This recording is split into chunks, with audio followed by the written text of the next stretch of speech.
Hey, what's up everybody? I'm Mad Zach and I'm going to give you a quick explanation of my Ableton Live pack for the Midi Fighter 3D. So the way I've set it up here is the bottom row controls all of the basic drum elements, for example kick, a little bit of snare, some tom kind of stuff. And then right above that we have our hi-hats and percussion elements. So for example we have a little hi-hat thing there. So to explain, basically these are all different drum patterns, sort of escalating up to a more of a build sort of thing. Everything's totally modulated by the way you tilt it as well,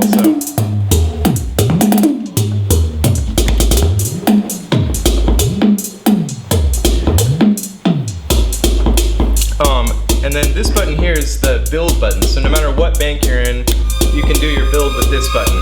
And the way I've set up the builds is that sort of set your build pattern, usually this one, your build button, and then you can modulate the whole thing by tilting it, sort of so you build the intensity up.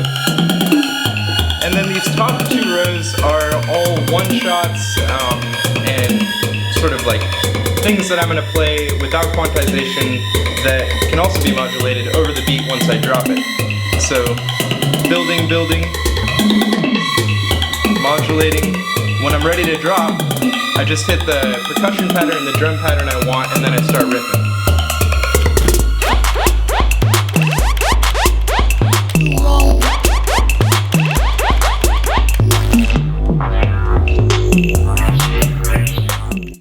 The cool thing about all of these one-shots is that they're all modulated by the 3D motion. So everything here changes when you tilt it. So for example, this one right here is sort of a mouthy synth sound, and when I turn it to the side, I get varying controls over it. For example, filter and different modulations, and it's a whole rack of effects that's doing these crazy macros on it. And then to demonstrate that on the percussion, I have my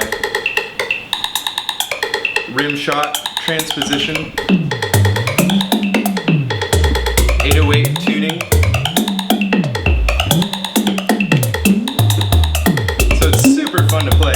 It's really the first time I've ever experienced electronic music being such a tactile instrument, so I'm really pumped on it. And then on each bank there's a separate instance of the same pattern. So no matter what bank you're on, you're going to have your drum patterns here, your percussion here, your build here, and your one-shots are synth here. And everything's modulated, so you can go between them and sort of work your way through the banks to create a longer composition or performance. So to demonstrate the way that I've worked out to do these transitions is basically by using this build function.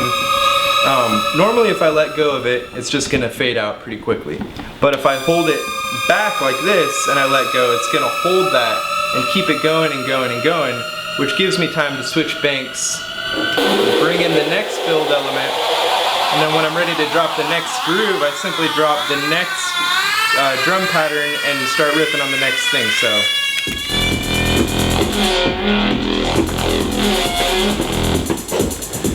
So it's pretty cool, and again that repeats across all of the banks. So no matter what bank I'm in, I can transition to another bank using that sort of hold function that I get by tilting back.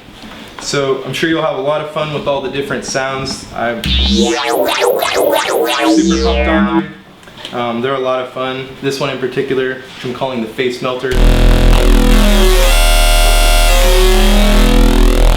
And the cool thing to note also is that because they're not, a lot of them aren't actually samples. I'm getting a whole sort of, what it's doing is it's performing a macro of synthesis. So it's doing different frequency modulation things that do more than traditional effects that we're used to hearing. So you're gonna get sounds that are morphing in a way that is really interesting and slightly unfamiliar. So yeah.